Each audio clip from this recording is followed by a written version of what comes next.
Muito boa noite. É uma alegria a gente começar mais um encontro aqui, mais um Ecos PG,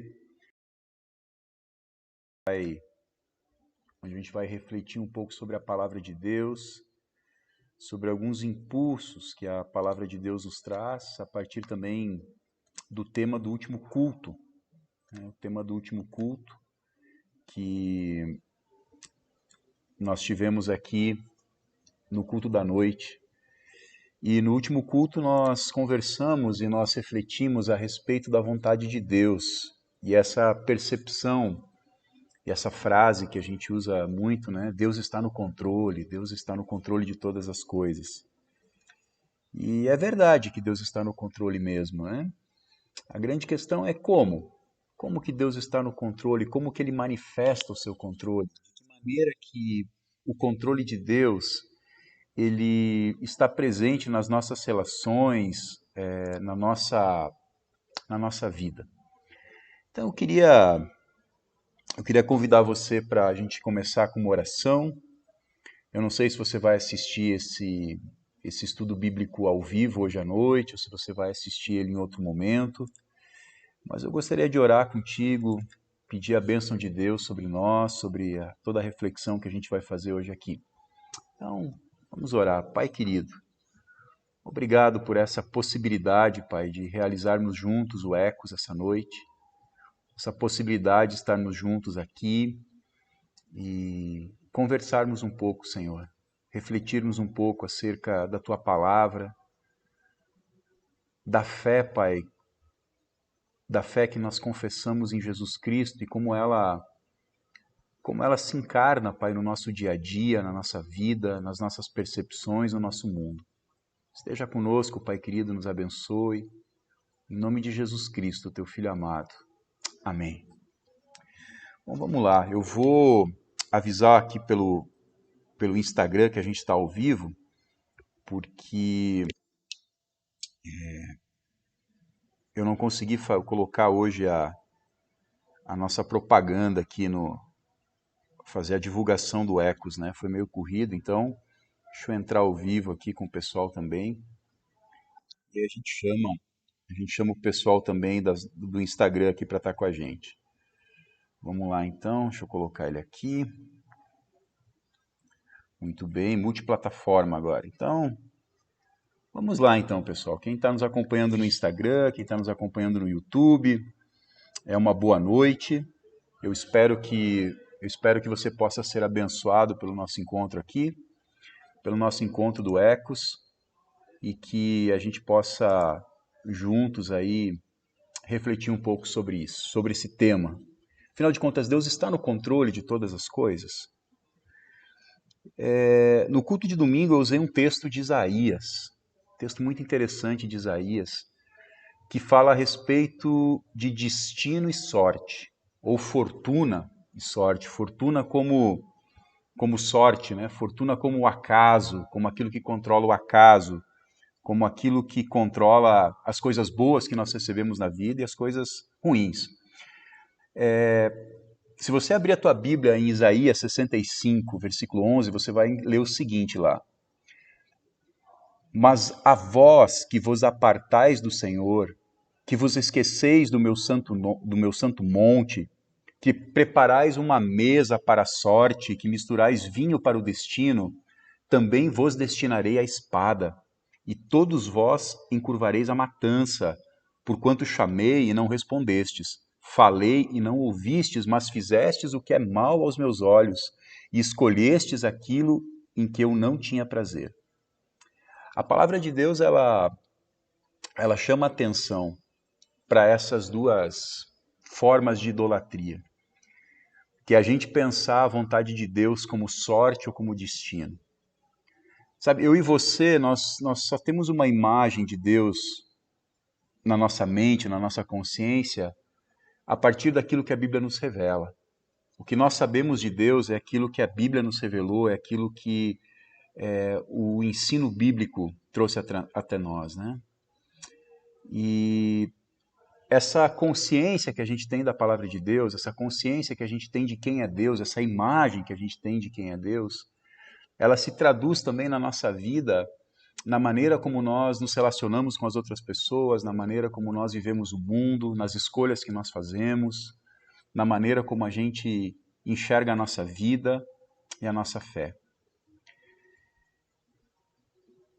Nós cremos em Deus, mas como eu falei no culto, crer em uma divindade, crer em um ser sobrenatural, supernatural, um ser superior, não faz da fé cristã algo especial. Não faz da fé cristã algo inédito, não faz da fé cristã algo singular, algo diferente. Milhares e milhares de expressões religiosas existem no mundo e as pessoas creem nas mais diversas divindades e essas mesmas religiões, essas mesmas cosmovisões religiosas, elas explicam o mundo a partir das suas convicções. Então, dizer que a gente crê em Deus, dizer que existe um Deus, não faz da nossa fé algo genuíno, não faz da nossa fé algo relevante para a nossa vida, não faz da nossa fé algo que realmente tenha significado para a nossa vida. Por exemplo, a gente sabe que os gregos eles adoravam dois deuses, entre uma centena de deuses que havia, né? Entre talvez milhares de deuses que haviam. Eles adoravam dois deuses, que eu gostaria de chamar a nossa atenção essa noite. Eles adoravam Amoros e Ananke. Era um casal de divindades que controlavam justamente a sorte e o destino. A sorte e o destino de cada pessoa, porque é muito fácil a gente imaginar a nossa relação com Deus baseada na sorte ou no destino. Porque nós podemos elaborar o controle de Deus também com essas mesmas categorias, pensando em Deus como uma caricatura divina que estabelece ou sorte ou destino sobre a vida de cada um de nós. Sorte e destino eram dois deuses da religiosidade greco-romana. Mas antes disso, eles já vão aparecer como divindades, como ídolos, ali em Isaías, no capítulo 65. E ali em Isaías, capítulo 65, Deus está estabelecendo juízo sobre o povo de Israel. Porque o povo de Israel havia abandonado os preceitos de Deus e havia adorado aos ídolos do destino e da sorte. Quando nós imaginamos e quando nós falamos que Deus está no controle, nós podemos muito facilmente estar com uma dessas duas imagens na nossa cabeça. A imagem de Deus como sorte ou a imagem de Deus como destino. Se você crê em Deus como sorte, significa que você vive num mundo aleatório de circunstâncias, que coisas boas podem te acontecer, coisas ruins podem te acontecer, e te acontecerem coisas boas ou coisas ruins dependem da tua sorte. Depende se você tem o pé frio, depende se você é um cara sortudo, depende se você tem, né? Então pode acontecer várias coisas na tua vida. Você pode pegar uma doença ruim, você pode ganhar na Mega Sena, você pode ter teu carro roubado, você pode escapar de um acidente de avião. Várias coisas podem acontecer no meio do caminho. E muitas vezes nós imaginamos a nossa relação com Deus assim também. A gente está num mundo em que coisas boas podem nos acontecer, coisas ruins podem nos acontecer. E quem determina se coisas boas ou coisas ruins acontecem conosco é uma divindade, é um ser superior a nós, é um ser todo-poderoso que estabelece conosco uma relação de custo-benefício ou de benefícios e obrigações. Então, se nós agradamos a Deus, se nós fazemos coisas boas para Deus, se nós deixamos Deus feliz, Ele nos presenteia com boa sorte. Por outro lado, se a gente faz alguma coisa que desagrada a Deus, se nós não adoramos a Deus da forma correta, se nós não agradamos a Ele, se nós entristecemos Deus com as nossas atitudes, Deus nos dá coisas ruins. Essa divindade nos dá coisas ruins. Talvez você pense um pouco na tua relação de fé, talvez você tenha aprendido a viver a tua relação de fé a partir dessa perspectiva de sorte, de coisas boas que te acontecem e de coisas ruins que te acontecem na vida, porque você agrada ou não agrada a Deus. Isso é muito triste porque acaba que nós nos relacionamos com Deus não porque nós amamos a Deus. Nós não nos relacionamos com Deus porque nós desejamos conhecer mais a respeito de Deus, porque nós entendemos o amor e a graça de Deus, mas nós nos relacionamos com Deus porque Deus tem algo a nos oferecer. Deus pode mudar a minha história, a minha vida. Deus pode fazer com que coisas boas aconteçam para mim e que coisas ruins não aconteçam. Essa maneira de entender a fé é uma maneira que nos afasta do verdadeiro relacionamento com Deus. Porque nós não estamos adorando a Deus pelo que Deus é, mas nós estamos adorando a Deus pelo que Ele pode fazer por nós. E quando nós adoramos a Deus por interesse, nós transformamos Deus em um ídolo. Assim como os israelitas fizeram, assim como está registrado no livro de Isaías, no capítulo 65 e versículo 11. Se afastaram de Deus, se afastaram da adoração verdadeira a Deus, do relacionamento com Deus, e passaram a adorar os ídolos da sorte ou do destino. E a sorte é assim, a sorte pode fazer com que você tenha situações na sua vida favoráveis ou desfavoráveis. E ter e passar por essas situações é tudo uma questão de sorte. Por outro lado, se você adora o Deus destino, aí é diferente. Porque o Deus destino, ele parte da pressuposição de que tudo está escrito, de que tudo está determinado na tua vida, de que não existe nada que você possa fazer para escapar do teu futuro inexorável, porque tudo está escrito. Então, o Deus destino, ele pode te fazer nascer numa família rica da Califórnia, mas também pode te fazer nascer no meio do Afeganistão, num campo de refugiados, num lugar onde existe fome, onde existe guerra, onde existem pessoas violentas. O Deus destino, ele pode te dar um metabolismo de atleta, pode te dar uma saúde de ferro, mas também pode fazer com que você nasça com uma deficiência física severa, que você tenha dificuldades para caminhar, para falar, para se comunicar, para pensar. O Deus destino é um Deus muito cruel. E quando nós falamos que Deus está no controle, nós temos que ter o cuidado de não confundir esse Deus com o destino. Os árabes, eles têm uma expressão para isso, eles dizem maktub. Eles dizem, tudo está escrito. Tudo está predestinado. E não existe nada que eu possa fazer para escapar do meu destino. A fé em Deus, ela é diferente disso. A fé em Deus nos chama para uma relação de amor. É verdade que Deus abençoa o justo, a Bíblia está cheia de expressões que confirmam isso. Que Deus nos abençoa, que Deus cuida de nós. Mas todas essas promessas, todas essas realidades, elas se concretizam em absoluto, não na dimensão da nossa vida simplesmente, mas na dimensão da eternidade. Daquilo que a gente chama de vida após a morte, daquilo que a gente chama de paraíso, de céu. Na nossa vida aqui, no nosso dia a dia, enquanto a gente não chega lá, a nossa vida é uma vida de circunstâncias bem adversas.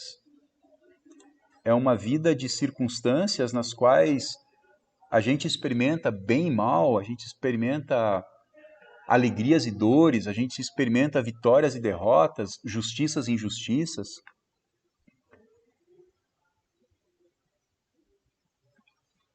Essa é a experiência da graça de Deus.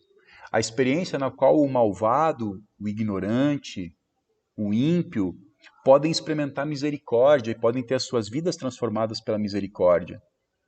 Assim como também o misericordioso, o gracioso, o justo, ele pode sofrer consequências das ações dos malvados e dos ignorantes. É verdade, existe uma expressão que a gente usa muito, né? que é a gente colhe o que a gente planta. E eu creio nisso, eu acho que realmente a gente colhe o que a gente planta. Se a gente plantar bondade, a gente vai colher bondade, sim. Mas isso não significa que a gente colha apenas aquilo que a gente planta. Porque nós vivemos em um mundo de múltiplas relações, em um mundo em que a gente convive com outras pessoas, em um mundo em que a gente não está sozinho e que as nossas ações, as nossas escolhas, elas têm consequências na vida das outras pessoas. E as escolhas e as atitudes das outras pessoas também têm consequências nas nossas vidas. Então, se é verdade que a gente colhe aquilo que a gente planta, também é verdade que a gente não colhe somente aquilo que a gente planta. A gente colhe coisas que outros plantaram. E a gente colhe coisas que outros plantaram para o bem e para o mal. A gente colhe também as ervas daninhas que crescem no meio daquilo que a gente plantou.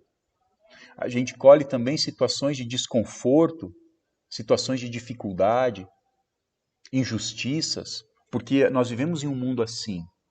Nós não vivemos ainda no paraíso. Nós não vivemos ainda na experiência da transcendência daquilo que Jesus chama de reino de Deus, ou reino dos céus, nessa expectativa de ressurreição e vida eterna que nos move para um mundo que está fora desse mundo, para um mundo que vem depois desse mundo, para um mundo que está na eternidade. Nós vivemos aqui e agora também. E nesse aqui e agora, nós ainda vivemos em um mundo injusto, em um mundo em que pessoas sofrem, sem que isso signifique uma relação de causa e consequência. Algumas pessoas imaginam que Deus é um programador, Deus é uma espécie de gênio de desenvolvimento de software, assim, ele programou o mundo, ele escreveu um código, ele aplicou, deu start nesse código, e agora o mundo está funcionando assim. E para que eu me dê bem nesse mundo, eu preciso descobrir quais são os caminhos. Eu preciso descobrir como que esse software funciona. De que maneira que eu vivo nesse mundo dentro daquilo que foi escrito para mim. E eu tenho que me virar. E se eu aprender a decodificar esse software que é a minha vida, eu vou me dar bem. Se eu não aprender, eu vou me dar mal. Outras pessoas têm uma visão de Deus que é como se Deus fosse um cara jogando videogame que tivesse bilhões e bilhões de controles na sua mão. Um para cada pessoa, um para cada circunstância do mundo, um para cada fio de cabelo, um para cada passarinho que voa. E Deus está o tempo todo controlando. Deus está o tempo todo direcionando a nossa vida. E para que a gente tenha uma vida boa, para que a gente tenha uma vida feliz, né, para que a gente tenha uma vida de realizações, a gente precisaria, então, de alguma forma, chamar a atenção de quem está com esse controle, chamar a atenção de Deus, da divindade, daquela expressão de ser superior na qual você acredita, chamar a atenção dele para mim, para que ele manipule com o seu controle, para que ele manipule a realidade a meu favor. Então, eu vou ir no culto, eu vou dar a minha oferta, eu vou fazer caridade, tudo isso na esperança de que isso de alguma forma retorne para mim na forma de uma vida boa, na forma de coisas boas. E isso é uma relação interesseira, isso é uma relação de interesses. Isso não é uma relação de amor. Isso não é uma relação de amor. Essa relação interesseira e de barganha com Deus, ela adoece o nosso espírito. E ela nos afasta daquilo que é a realidade do amor de Deus. E pior do que isso, ela faz com que as nossas atitudes para as pessoas que vivem conosco também sejam mediadas por esse mesmo mecanismo de dar e receber. Então, eu dou alguma coisa para Deus, eu faço alguma coisa para Deus, eu tenho uma espécie de religiosidade, mas no fim das contas mesmo, em última análise, o que eu espero, o que eu aguardo, o que eu desejo, é ser recompensado por isso. Eu adoro a Deus, mas na verdade eu estou queimando incenso no altar do destino ou no altar da sorte. E eu espero que o destino sorria para mim, ou que a sorte sorria para mim. Eu espero que o mundo conspire a meu favor, né? Porque afinal de coisas a gente lê na Bíblia que todas as coisas cooperam para o bem daqueles que amam a Deus, e a gente imagina que isso significa então que de alguma forma a minha vida vai ter uma correspondência matemática. Se eu fizer as coisas certas, se eu adorar a Deus da maneira correta, então Ele vai me agraciar, Ele vai me presentear. E embora seja verdade que a Bíblia afirma que Deus ele abençoa o justo, não é a partir dessa relação que Ele deseja estabelecer conosco uma conexão. Deus estabelece conosco uma conexão de misericórdia e graça. Nas duas ilustrações que eu citei agora há pouco, pensando Deus como alguém um programador, né, que escreveu a nossa vida e que determinou a cor do nosso olho e determinou com quem a gente ia casar, com que família que a gente ia nascer e tudo isso, que é uma visão de Deus que existe, né? Um Deus que determina cada detalhe da nossa existência. Ou então um Deus jogador de videogame que está lá com o joystick na mão e olhando para a minha vida e de acordo com aquilo que eu faço ou não faço, ele mexe o joystick para a direita ou para a esquerda e faz com que coisas boas ou más aconteçam. Essas duas ilustrações ilustram um Deus que estabelece comigo uma relação de poder. Porque Deus pode, Deus é o Criador, nós cremos em um Deus todo-poderoso, que nos criou a partir do nada, que fez o céu e a terra, que nos dá o fôlego da vida. E essa ideia de Deus no controle dessa maneira, essa ideia que muitas vezes nós temos de Deus como aquele que determina os nossos passos ou que modifica a realidade de acordo com o meu merecimento, de acordo com as minhas injustiças. Essa ideia é a ideia de um Deus que se relaciona comigo através da interface do poder. E quando eu me relaciono com Deus, que se relaciona comigo através da interface do poder, eu vou usar a barganha, eu vou usar a negociação para trazer esse Deus para perto de mim, para fazer com que esse Deus haja a meu favor, e eu vou acabar construindo com ele uma relação de submissão, de medo, uma relação egoísta. Porque, em última análise, o que eu desejo são as minhas necessidades, é a minha felicidade. Eu desejo cuidar da minha vida, do meu futuro, da minha eternidade. E me parece que essa relação não é a relação que Deus desenha nos evangelhos. Não é a relação que Deus demonstra a partir da vida de Jesus. Porque se você acredita na Bíblia, se você acredita em Jesus Cristo, se você é uma pessoa que professa a fé cristã, você vai concordar comigo que a revelação mais preciosa, mais absoluta que nós temos de Deus em todas as escrituras sagradas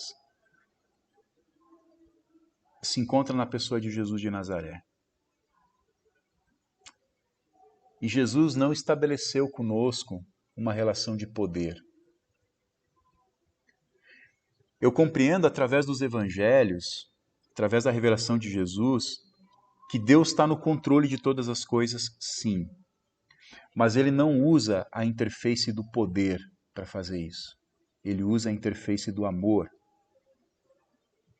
Deus está no controle de tudo, com graça e misericórdia como sendo as suas últimas palavras. Deus sempre tem a última palavra. E Ele quer usar a mim e a você como instrumentos de graça e de misericórdia. Eu quero sugerir uma ilustração de como eu entendo o controle de Deus na minha e na tua vida, na minha e na tua existência. Eu entendo o controle de Deus da seguinte maneira: a vida é como uma corda bamba, é uma corda bamba estendida sobre um precipício.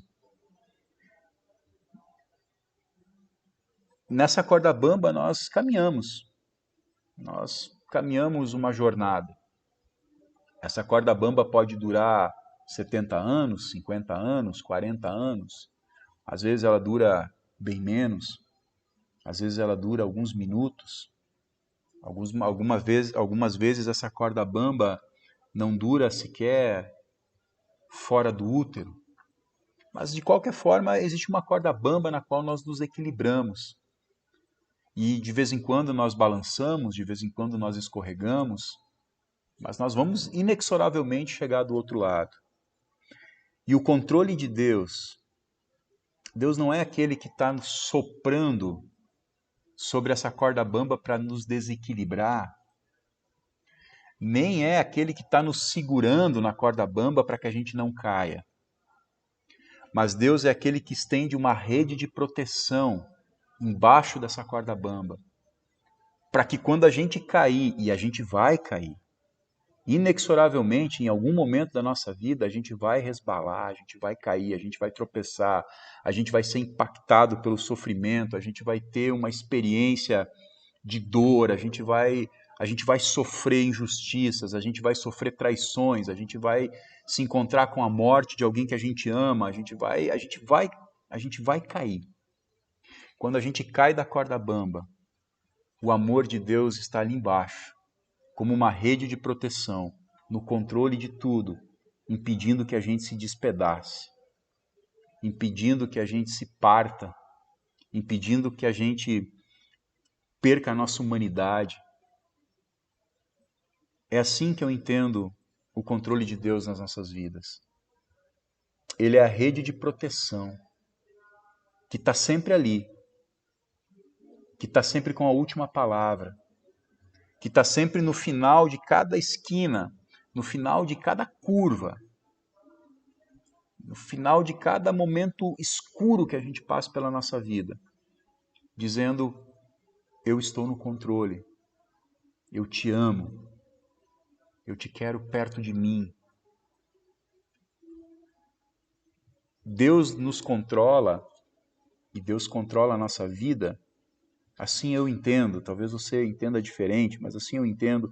Deus controla a nossa vida com a prerrogativa do amor e não com a prerrogativa do poder. E quando nós nos relacionamos com Deus simplesmente a partir do poder, nós transformamos Deus em um ídolo. Nós diminuímos Deus. Eu acredito sim que Deus programou o universo desde a eternidade. Eu acredito que cada órbita de cada planeta, cada pena do beija-flor, cada estrutura atômica que se conecta para energizar a nossa vida, ela tem um código que foi escrito minuciosamente pelo Criador. Mas isso não significa que a minha e que a tua vida esteja determinada no sentido de que nós somos marionetes nas mãos de Deus. No sentido de que a tua vida está escrita e que é isso mesmo, e você tem que se conformar com ela, você tem que se conformar. Não, não é assim que eu penso.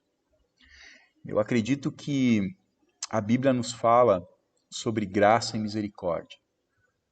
E graça e misericórdia são ferramentas poderosíssimas para transformar realidades. Realidades de sofrimento, realidades de violência, realidades de desespero. E eu acredito que sim, Deus intervém na história humana. A Bíblia, ela conta várias histórias, vários momentos nos quais Deus interveio na história humana. Eu creio que de vez em quando, muito raramente, Deus ele pega o controle do videogame. E ele diz, me dá aqui que agora eu vou fazer alguma coisa aqui, eu vou organizar alguma coisa aqui, eu vou rearranjar um pouco esse jogo para que a minha graça e a minha misericórdia possa se manifestar. E eu acredito nisso porque há 2000 anos atrás, Deus interveio na história através de Jesus. Deus mudou o rumo da história humana. A morte de Jesus e a ressurreição de Jesus, elas demonstram o controle absoluto de Deus sobre a história humana. Porque elas manifestam os propósitos de graça e salvação. Deus não fica brincando com a gente como se a gente fosse um bichinho de pelúcia, um boneco. Deus, em toda a sua grandiosidade, Deus, em toda a sua grandeza, sua majestade, Ele opta, Ele escolhe nos amar. E não existe amor onde existe controle. Não existe amor onde existe medo. Não existe amor onde existe interesses egoístas. Eu acredito sim que a gente pode extrair significado do sofrimento, das dificuldades, das perdas, das lágrimas. Mas eu não acredito que Deus tenha um propósito. Sabe, Deus escolheu fazer a gente sofrer para nos ensinar alguma coisa. Eu creio que, sim, a partir do Espírito Santo, e só a partir do Espírito Santo, nós podemos encontrar significado no sofrimento. Nós podemos encontrar sentido. Mas isso não é algo automático. O Espírito Santo, ele nos desperta para as demandas da vida a partir dessa ideia de olhar para fora de nós mesmos. Irmos na direção das outras pessoas, fazermos diferença na vida das outras pessoas. Essa rede de cuidado que Deus coloca embaixo da corda bamba da vida é uma rede de cuidado que é feita por mim e por você. Nós somos chamados, nós somos convidados, nós somos convocados, constrangidos pelo amor de Deus a demonstrarmos para as pessoas que passam por sofrimento e dificuldade que Deus as ama. Com ações concretas, com sensibilidade, com solidariedade. Para mim, há toda a teologia que eu preciso sobre a vontade de Deus, sobre o controle de Deus, toda a elaboração teológica, né, toda a minha consciência de fé a respeito do controle de Deus, eu encontro no Evangelho de João, no capítulo 9, quando a gente encontra o relato da cura de um cego de nascença. Depois você pega a sua Bíblia, dá uma olhadinha lá no Evangelho de João, capítulo 9, a cura de um cego de nascença. Esse homem, ele nasceu cego.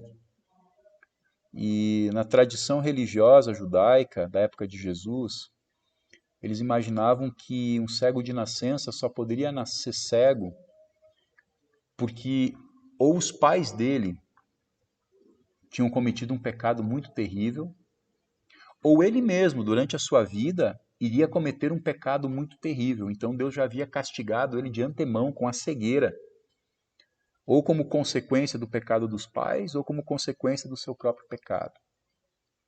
Ou era destino, ou era sorte. Ou ele tinha sido presenteado, punido, né? Não presenteado, com a cegueira de nascença, por conta de algo que ele havia feito, então era sorte, né? Afinal de contas ele em algum momento da vida dele iria desagradar a Deus ou fazer alguma coisa que ofendesse a Deus, então Deus já havia punido ele. Ou então era destino, né? Os pais dele haviam pecado, ele não tinha absolutamente nada a ver com aquilo, mas recebeu a punição pelos pais e azar o dele. E Jesus diz uma coisa muito interessante, diz que aquele rapaz, aquele homem não havia nascido cego nem por causa dos seus pecados, nem por causa dos pecados dos pais.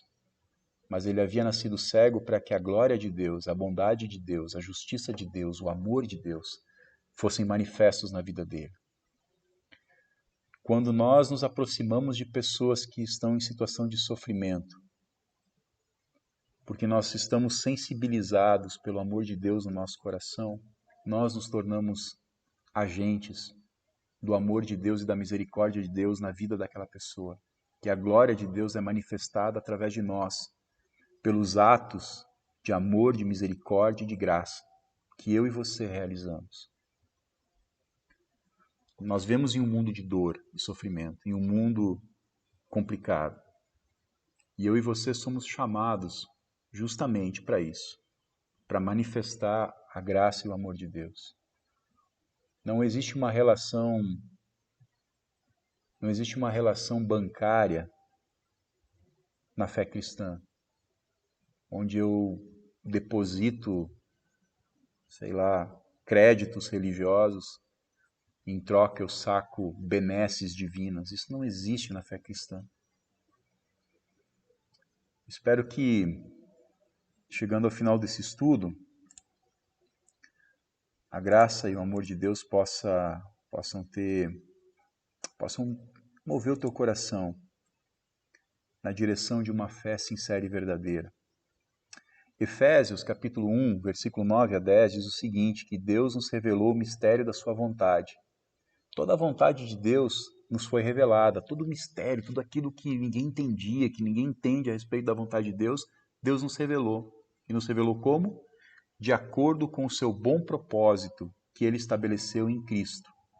E aí Paulo vai explicar o que significa isso, isto é, de fazer convergir em Cristo, de condensar em Cristo todas as coisas celestiais ou terrenas na dispensação da plenitude dos tempos. A vontade de Deus se revela de forma absoluta em Jesus Cristo de Nazaré. Toda a sua obra, naquilo que foi registrado pelos evangelhos, apontam para um caminho de bondade, misericórdia e graça. A vontade de Deus, o controle de Deus, a expressão do poder de Deus é que todos sejam salvos mediante a fé em Jesus. Isso está lá em 2 Timóteo 2,4. A vontade de Deus ela é boa, ela é perfeita e ela é agradável. Está lá em Romanos 12,2. E ela é compreendida quando a gente reconhece o significado do amor de Deus nas nossas vidas. E quando nós o adoramos, não a partir de uma relação de benefícios e obrigações para mudar a nossa sorte ou o nosso destino, mas em espírito e em verdade, como está lá em João 4,23. Eu queria deixar alguns impulsos com vocês no final dessa reflexão. Primeiro deles, eu queria te desafiar, te propor que você tenha uma fé sem barganhas com Deus, sem negociações. Eu sei que muito do universo religioso no nosso país, especialmente, ele estabelece com Deus uma relação de barganha, de troca, uma mercantilização da fé. Mas eu queria propor para você que você experimentasse uma fé que não vai por esse caminho. Porque Deus é bom, Deus é misericordioso e amoroso. Ele deseja estabelecer conosco uma relação mediada pelo amor e pela graça, e não pelo medo, nem pelo interesse. Jesus ele vai dizer para a gente que a gente vive num mundo onde a chuva cai sobre justos e injustos e o sol brilha sobre bons e maus. A interface de controle que Deus estabeleceu conosco não é baseada no seu infinito poder, nem na sua infinita justiça, mas na sua infinita bondade e no seu infinito amor. Deus é justo, Deus é poderoso, mas Ele escolhe se relacionar conosco a partir do amor e da graça. Se você entende isso, se você compreende o que significa essa relação, eu queria te convidar para que você vivesse uma vida de gratidão e semeasse misericórdia e graça. Porque a palavra diz que em Cristo Jesus Deus reconciliou consigo o mundo inteiro. Não existe nada mais profundo do que essa verdade que foi escrita na cruz. Deus reconciliou em Jesus o mundo todo. O controle de Deus, portanto, não está nessa troca de favores espirituais, materiais. O controle de Deus está nessa rede de amor e graça que Ele estendeu debaixo de mim, de você, e que nos segura quando a gente cai, quando a gente tropeça, quando a gente escorrega nos desfiladeiros da existência, quando a vida se torna difícil, escorregadia, bagunçada. A rede de proteção sob o controle amoroso de Deus, ela tem um jeito de se apresentar no mundo. Ela se apresenta através de nós. Somos eu e você, usados por Deus, que podemos manifestar nesse mundo os sinais do reino dos céus, os sinais do reino de Deus, sendo sal e sendo luz. Eu quero deixar aqui 3 motivos de oração. E eu quero deixar esses 3 motivos de oração aqui também no nosso roteiro. Primeiro, querido, ore para que Deus lhe conceda um coração grato, um coração sensível às necessidades dos outros. Que você encontre sentido na sua vida fora de si mesmo e das suas próprias circunstâncias. Uma fé que faz a gente ficar olhando para nós mesmos o tempo todo, lambendo as nossas próprias feridas, olhando para o nosso próprio umbigo, satisfazendo os nossos desejos, as nossas ambições, é uma fé pequena. É uma fé que não encontra eco na vida de Jesus. Ore para que o amor de Deus seja o meio pelo qual você constrói a sua relação com Deus. Sabe, derrama o teu coração diante de Deus porque Ele é misericordioso. Sabe, descarrega essa culpa, esse medo do seu coração. Peça para que o Espírito Santo oriente o seu coração e sustente dentro de você uma fé madura, uma fé verdadeira, uma fé que é relevante para a tua vida. Por fim, querido, ore para que Deus te dê oportunidades de ser sal e luz, de ser um instrumento de graça e misericórdia na vida de outras pessoas. Se você tem mais do que precisa, seja generoso, compartilhe. Se você está passando por um momento da tua vida de felicidade, de realizações, lembre que existem pessoas que estão sofrendo, amigos seus que precisam de um ombro, que precisam de apoio, de afeto, de carinho, de cuidado. Peça por coragem, peça por discernimento, peça por sabedoria e sensibilidade, para que você se torne um instrumento do reino de Deus, em todas as dimensões. Deus está no controle? Sim, Deus está no controle. A grande pergunta não é se Deus está no controle ou não, mas é como eu e você entendemos a maneira pela qual Deus controla o mundo, controla a minha vida, a minha existência e a tua vida e a tua existência. Que Deus te abençoe, que Deus te dê uma semana de bênçãos, uma semana produtiva, uma semana de realizações. Que Deus te coloque como apoio e auxílio a quem sofre, a quem passa por maus momentos. E que Deus coloque na tua vida pessoas que lhe estendam a mão quando você estiver sofrendo, quando você estiver triste, quando a vida parece que sai fora do teu controle, quando a vida parece um trem descarrilhando, que você encontre pessoas que te estendam a mão e te coloquem de novo nos trilhos. Fica na paz e até o nosso próximo encontro, semana que vem, terça-feira, às 8 horas. Um abraço.